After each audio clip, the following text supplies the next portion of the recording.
राम राम राम राम राम राम राम राम राम नारायण नारायण। संबंध त्याग के प्रकरण में भगवान ने यह बताया कि नियत कर्मों का त्याग करना उचित नहीं है। उनका मूढ़ता पूर्वक त्याग करने से वह त्याग तामस हो जाता है। शारीरिक क्लेश के भय से नियत कर्मों का त्याग करने से वह त्याग राजस हो जाता है और फल एवं आसक्ति का त्याग करके नियत कर्मों को करने से वह त्याग सात्विक हो जाता है। सांख्य योग की दृष्टि से संपूर्ण कर्मों की सिद्धि में 5 हेतु बताते हुए जहाँ सात्विक कर्म का वर्णन हुआ है, वहाँ नियत कर्म को कर्तृत्वाभिमान से रहित, राग द्वेष से रहित और फलेच्छा से रहित मनुष्य के द्वारा किए जाने का उल्लेख किया है। उन कर्मों में किस वर्ण के लिए कौन से कर्म नियत कर्म हैं और उन नियत कर्मों को कैसे किया जाए, इसको बताने के लिए और साथ ही भक्ति योग की बात बताने के लिए भगवान आगे का प्रकरण आरंभ करते हैं। ब्राह्मण क्षत्रिय विषाम शूद्राणां च परन्तप कर्माणि प्रविभक्तानि स्वभाव प्रभवैर्गुणैः। 41वां श्लोक। हे परंतप, ब्राह्मण, क्षत्रिय, वैश्य और शूद्रों के कर्म स्वभाव से उत्पन्न हुए तीनों गुणों के द्वारा विभक्त किए गए हैं। व्याख्या। ब्राह्मण क्षत्रिय विषाम शूद्राणां च परन्तप। यहाँ ब्राह्मण, क्षत्रिय और वैश्य इन तीनों के लिए एक पद और शूद्रों के लिए अलग एक पद देने का तात्पर्य यह है कि ब्राह्मण, क्षत्रिय और वैश्य ये द्विजाति हैं और शूद्र द्विजाति नहीं है। इसलिए इनके कर्मों का विभाग अलग अलग है और कर्मों के अनुसार शास्त्रीय अधिकार भी अलग अलग है। कर्माणि प्रविभक्तानि स्वभाव प्रभवैर्गुणैः। मनुष्य जो कुछ भी कर्म करता है उसके अंतःकरण में उस कर्म के संस्कार पड़ते हैं और उन संस्कारों के अनुसार उसका स्वभाव बनता है। इस प्रकार पहले के अनेक जन्मों में किए हुए कर्मों के संस्कारों के अनुसार मनुष्य का जैसा स्वभाव होता है उसी के अनुसार उसमें सत्व, रज और तम तीनों गुणों की वृत्तियां उत्पन्न होती हैं।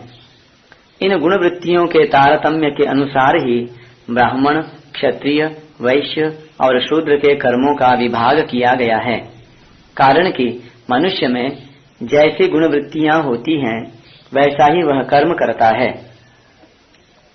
विशेष बात, कर्म 2 तरह के होते हैं, जन्मारंभक कर्म और भोगदायक कर्म। जिन कर्मों से ऊंच नीच योनियों में जन्म होता है वे जन्मारंभक कर्म कहलाते हैं और जिन कर्मों से सुख दुख का भोग होता है वे भोगदायक कर्म कहलाते हैं। भोगदायक कर्म अनुकूल प्रतिकूल परिस्थिति को पैदा करते हैं, जिसको गीता में अनिष्ट, इष्ट और मिश्र नाम से कहा गया है। गहरी दृष्टि से देखा जाए तो मात्र कर्म भोगदायक होते हैं, अर्थात जन्मारंभक कर्मों से भी भोग होता है और भोगदायक कर्मों से भी भोग होता है। जैसे जिसका उत्तम कुल में जन्म होता है उसका आदर होता है, सत्कार होता है और जिसका नीच कुल में जन्म होता है उसका निरादर होता है, तिरस्कार होता है। ऐसे ही अनुकूल परिस्थिति वाले का आदर होता है और प्रतिकूल परिस्थिति वाले का निरादर होता है। तात्पर्य है कि आदर और निरादर रूप से भोग तो जन्मारंभक और भोगदायक दोनों कर्मों का होता है, परंतु जन्मारंभक कर्मों से जो जन्म होता है उसमें आदर निरादर रूप भोग गौण होता है, क्योंकि आदर निरादर कभी कभी हुआ करते हैं, हरदम नहीं हुआ करते। और भोगदायक कर्मों से जो अनुकूल प्रतिकूल परिस्थिति आती है उसमें परिस्थिति का भोग मुख्य होता है, क्योंकि परिस्थिति हरदम आती रहती है। भोगदायक कर्मों का सदुपयोग दुरुपयोग करने में मनुष्य मात्र स्वतंत्र है, अर्थात वह अनुकूल प्रतिकूल परिस्थिति से सुखी दुखी भी हो सकता है और उसको साधन सामग्री भी बना सकता है। जो अनुकूल प्रतिकूल परिस्थिति से सुखी दुखी होते हैं वे मूर्ख होते हैं, और जो उसको साधन सामग्री बनाते हैं वे बुद्धिमान साधक होते हैं।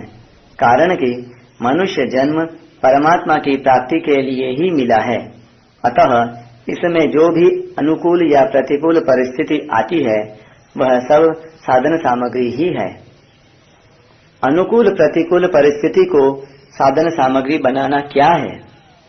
अनुकूल परिस्थिति आ जाए तो उसको दूसरों की सेवा में, दूसरों के सुख आराम में लगा दे, और प्रतिकूल परिस्थिति आ जाए तो सुख की इच्छा का त्याग कर दे। दूसरों की सेवा करना और सुखेच्छा का त्याग करना ये दोनों साधन हैं। शास्त्रों में आता है कि पुण्यों की अधिकता होने से जीव स्वर्ग में जाता है और पापों की अधिकता होने से नरकों में जाता है, तथा पुण्य पाप समान होने से मनुष्य बनता है। इस दृष्टि से किसी भी वर्ण, आश्रम, देश, वेश आदि का कोई भी मनुष्य सर्वथा पुण्यात्मा या पापात्मा नहीं हो सकता। पुण्य पाप समान होने पर जो मनुष्य बनता है उसमें भी अगर देखा जाए तो पुण्य पापों का तारतम्य रहता है, अर्थात किसी के पुण्य अधिक होते हैं और किसी के पाप अधिक होते हैं। जैसे परीक्षा में अनेक विषय होते हैं और उन विषयों में से किसी विषय में कम और किसी विषय में अधिक नंबर मिलते हैं। उन सभी विषयों के नंबरों को मिलाकर कुल जितने नंबर आते हैं उनसे परीक्षा फल तैयार होता है। ऐसे ही प्रत्येक मनुष्य के किसी विषय में पुण्य अधिक होते हैं और किसी विषय में पाप अधिक होते हैं, और कुल मिलाकर जितने पुण्य पाप होते हैं उसके अनुसार उसको जन्म मिलता है। अगर अलग अलग विषयों में सबके पुण्य पाप समान होते तो सभी को बराबर अनुकूल प्रतिकूल परिस्थिति मिलती, पर ऐसा होता नहीं। इसलिए सभी के पुण्य पापों में अनेक प्रकार का तारतम्य रहता है। यही बात सत्व आदि गुणों के विषय में भी समझनी चाहिए। ऐसे ही गुणों का विभाग भी है। कुल मिलाकर सत्वगुण की प्रधानता वाले ऊर्ध्वलोक में जाते हैं, रजोगुण की प्रधानता वाले मध्यलोक अर्थात मनुष्य लोक में आते हैं, और तमोगुण की प्रधानता वाले अधोगति में जाते हैं। इन तीनों में भी गुणों के तारतम्य से अनेक तरह के भेद होते हैं।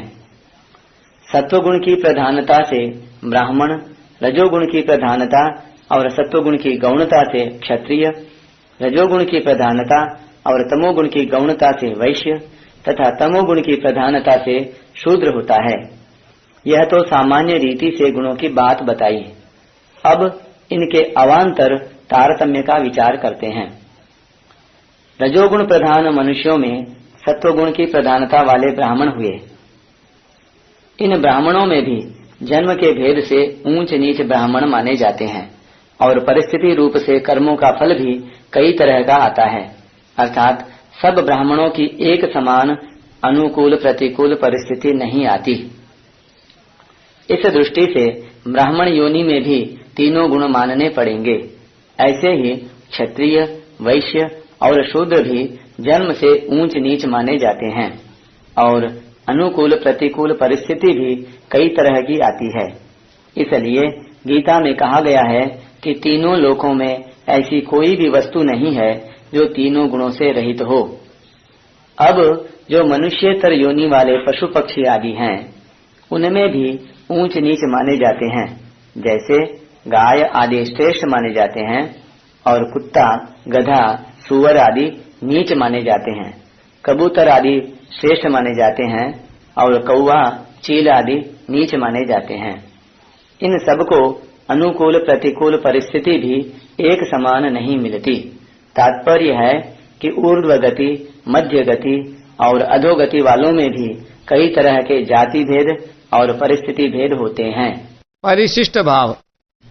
चौथे अध्याय में भगवान ने कहा है कि चारों वर्णों की रचना मैंने गुणों और कर्मों के विभाग पूर्वक की है, गुण कर्म विभागशः।